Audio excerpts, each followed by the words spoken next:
¿Te has preguntado alguna vez qué harías si te despidieran en el momento más vulnerable de tu vida? ¿Y si ese despido ocurriera cuando acabas de dar a luz, violando completamente tus derechos laborales?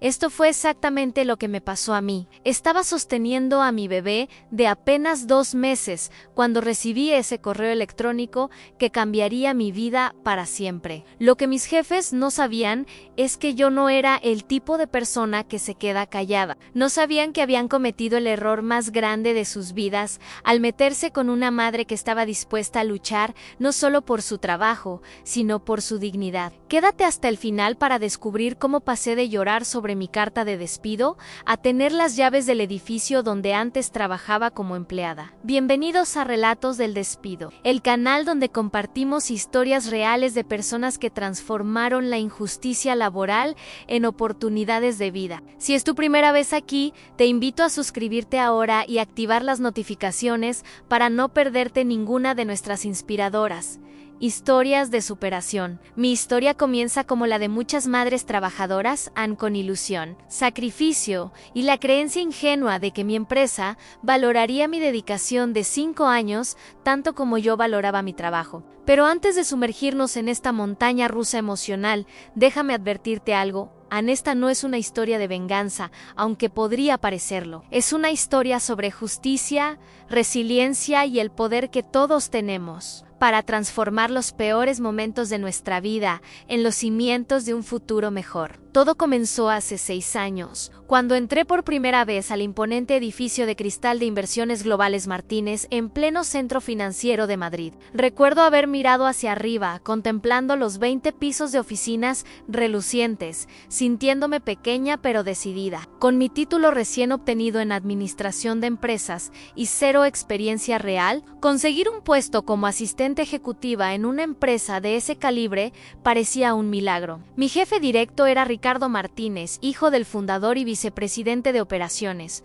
un hombre exigente pero aparentemente justo que, tras mi primera evaluación de desempeño, me dijo algo que nunca olvidaré: Carmen, tienes potencial, no lo desperdicies quedándote en una posición de asistente toda tu vida. Durante los siguientes 5 años, me entregué en cuerpo y alma a la empresa. Ascendí de asistente ejecutiva a coordinadora de proyectos, luego a gerente junior y finalmente a los 29 años. Me convertí en la gerente más joven del Departamento de Desarrollo de Negocios. Había duplicado mi salario inicial y ganado el respeto de la mayoría de mis colegas. Aunque siempre existían esos susurros de pasillo, llegado tan lejos porque es la favorita de Ricardo. Lo que nadie sabía es que cada ascenso me había costado noches sin dormir, fines de semana trabajando, mientras mis amigos disfrutaban de la vida, y una determinación feroz de demostrar que merecía cada oportunidad que me daban. Cuando Miguel y yo decidimos casarnos, ya llevábamos juntos desde la universidad. Él entendía mi ambición y me apoyaba incondicionalmente. La boda fue pequeña pero hermosa, en una finca en las afueras de Toledo, con nuestras familias y amigos más cercanos. Ricardo asistió con su esposa y me regaló un reloj carísimo que todavía guardo, aunque ya no funciona un presagio. Quizás, 2 años después de la boda, sentimos que era el momento perfecto para formar una familia. Mi carrera estaba consolidada, acabábamos de comprar un piso modesto pero acogedor en Chamberí, y Miguel había conseguido estabilidad como profesor de secundaria. Cuando la prueba de embarazo mostró 2 líneas, sentí una mezcla de euforia y terror. Esperé hasta completar el primer trimestre para comunicarlo en la oficina. Recuerdo perfectamente la expresión de Ricardo cuando se lo dije, una sonrisa que no llegó a sus ojos, una felicitación mecánica, y luego esa frase que debió encender todas mis alarmas en: espero que esto no afecte tu rendimiento, Carmen. El último trimestre ha sido excepcional para el departamento. Por supuesto que no. Respondí con una convicción que ahora me parece ingenua. Puedo manejar perfectamente mi embarazo y mis responsabilidades, y realmente lo hice. Trabajé hasta la semana 38, incluso cerrando un contrato importante desde la sala de espera de mi ginecóloga. Cuando finalmente me fui de baja por maternidad, dejé todo perfectamente organizado en informes actualizados, proyectos asignados a compañeros competentes y un calendario detallado de mi regreso. El nacimiento de Lucía fue lo más hermoso y aterrador que he experimentado. Esos primeros días fueron una nebulosa de agotamiento, amor desmesurado y adaptación a mi nueva realidad como madre. Miguel tomó 2 semanas de permiso de paternidad y mi madre vino desde Valencia para ayudarnos durante el primer mes. Estaba dando el pecho a Lucía cuando recibí aquel correo. Era un martes por la mañana, 2 meses después del nacimiento. El asunto era frío y directo en terminación de contrato.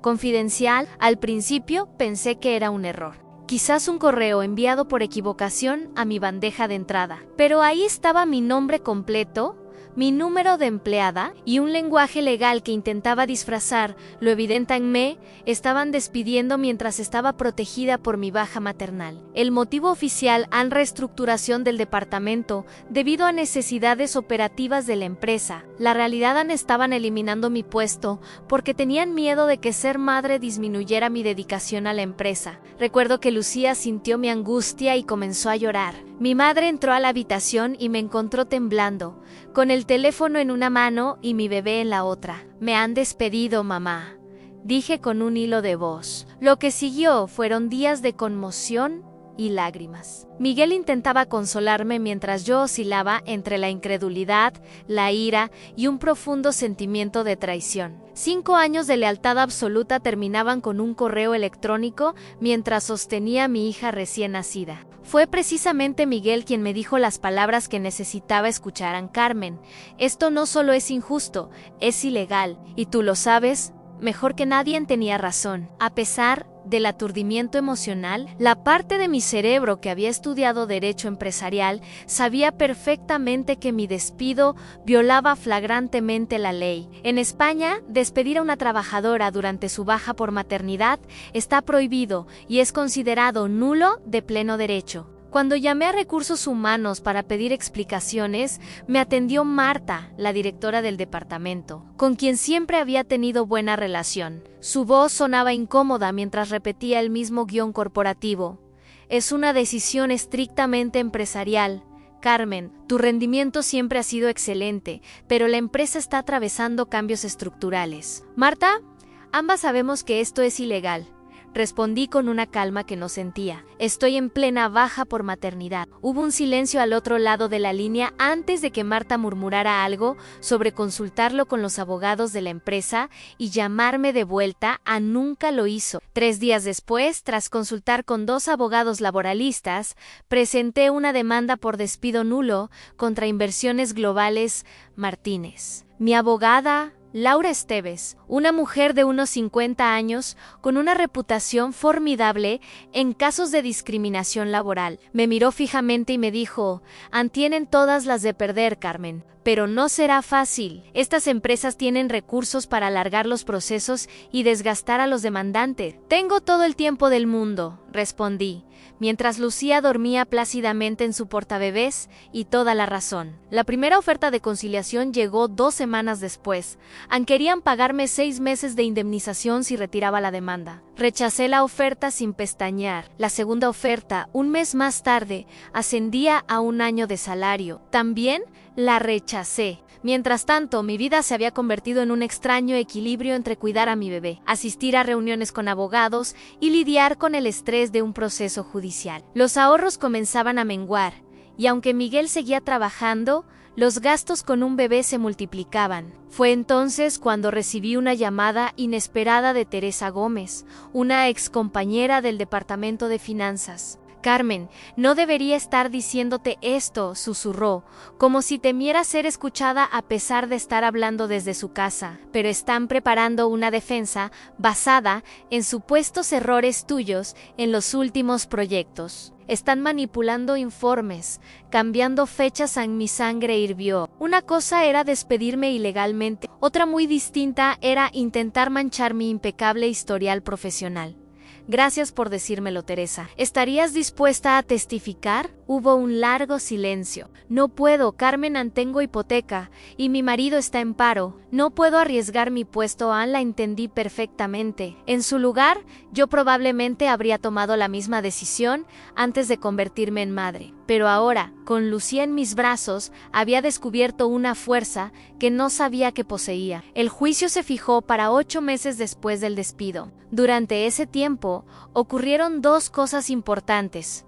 En primera, conseguí trabajo como consultora independiente, gracias a contactos de mi etapa en inversiones globales. Y segunda, descubrí a través de un artículo en el periódico económico que la empresa estaba atravesando dificultades financieras más serias de lo que aparentaba. El día del juicio, entré en la sala con Lucía, ya de 10 meses, en brazos. Fue una declaración silenciosa pero poderosa. Frente a mí, en la mesa de la defensa, estaban Ricardo Martínez y 2 abogados de traje impecable. Ricardo ni siquiera me miró a los ojos. Mi abogada presentó pruebas irrefutables en correos electrónicos de felicitación por mi desempeño semanas antes del despido, evaluaciones ejemplares e incluso el testimonio escrito de un cliente que había trabajado conmigo hasta días antes de mi baja. La defensa de la empresa fue tan débil como predecible. Alegaron que mi puesto había sido eliminado como parte de una reestructuración más amplia. Pero cuando mi abogada demostró que habían contratado a un hombre para una posición prácticamente idéntica a la mía,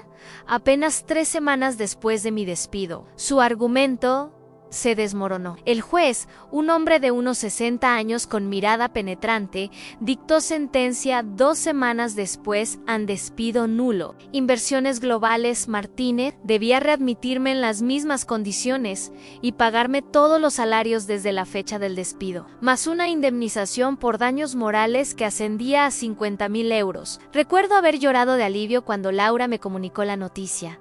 No era solo una victoria personal, era un precedente para otras madres trabajadoras. Sin embargo, la alegría duró poco. La empresa recurrió la sentencia, iniciando un proceso que prometía ser largo y agotador. Fue entonces cuando decidí cambiar de estrategia. ¿Qué pasaría si, en lugar de pelear por volver a un lugar donde claramente no me quieren, negociamos una indemnización más sustancial? Le pregunté a Laura durante un café. A mí, abogada sonrió. Eso es exactamente lo que ellos quieren, Carmen. Y podemos hacerlos pagar muy caro por ello. La nueva negociación comenzó con una cifra que hizo que los abogados de inversiones globales casi se atragantaran con su café a 300.000 euros. Libres de impuestos. Era una cantidad exorbitante para un caso de despido, pero teníamos la sentencia a nuestro favor y la amenaza implícita de un escándalo mediático que la empresa no podía permitirse en medio de sus problemas financieros. Tras semanas de tira y afloja,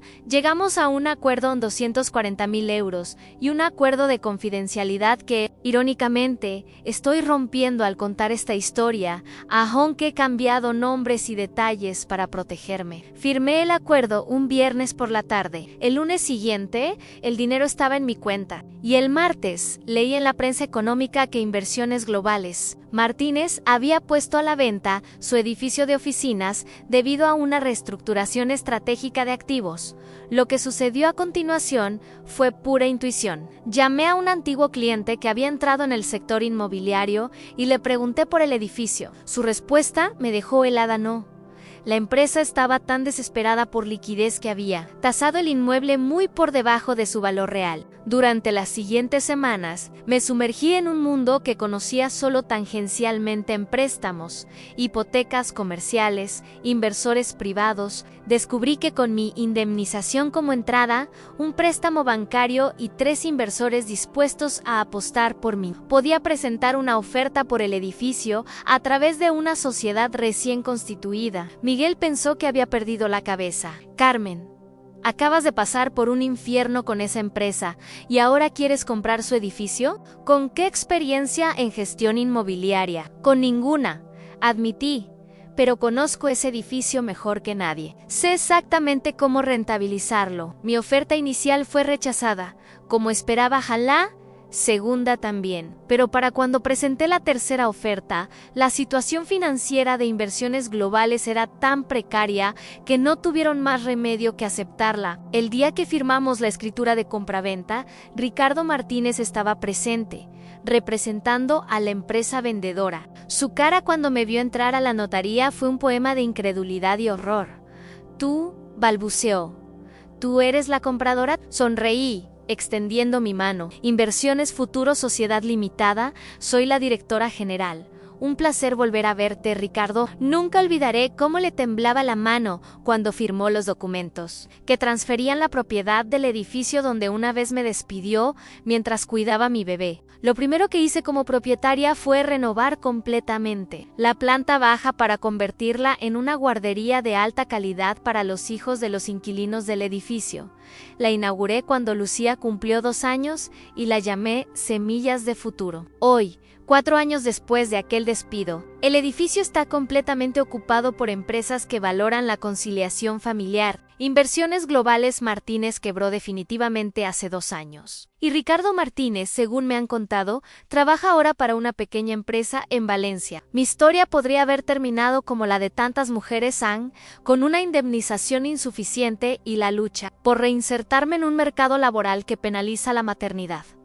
Pero decidí reescribir mi final. No voy a mentirte diciendo que fue fácil. Hubo noches de insomnio, momentos de duda terrible y días en que me preguntaba si había cometido el error más grande de mi vida, apostando todo a esta venganza convertida en negocio. Pero cada mañana, cuando veo a las madres y padres dejando a sus hijos en nuestra guardería antes de subir a trabajar, sé que tomé la decisión correcta. No se trata solo de mi victoria personal, es sobre cambiar, aunque sea un poquito, la cultura empresarial desde dentro. A veces el universo tiene un extraño sentido de la justicia. Yo no busqué esta batalla, pero cuando llegó, decidí librarla hasta el final. ¿Y tú? ¿Qué harías si la vida te presentara una injusticia similar? Si esta historia te ha inspirado o resonado contigo, te invito a que te suscribas a Relatos del Despido. Compartimos historias reales como esta cada semana, porque creemos que conocer nuestros derechos y las experiencias de otros puede empoderarnos a todos. Nos vemos en el próximo relato.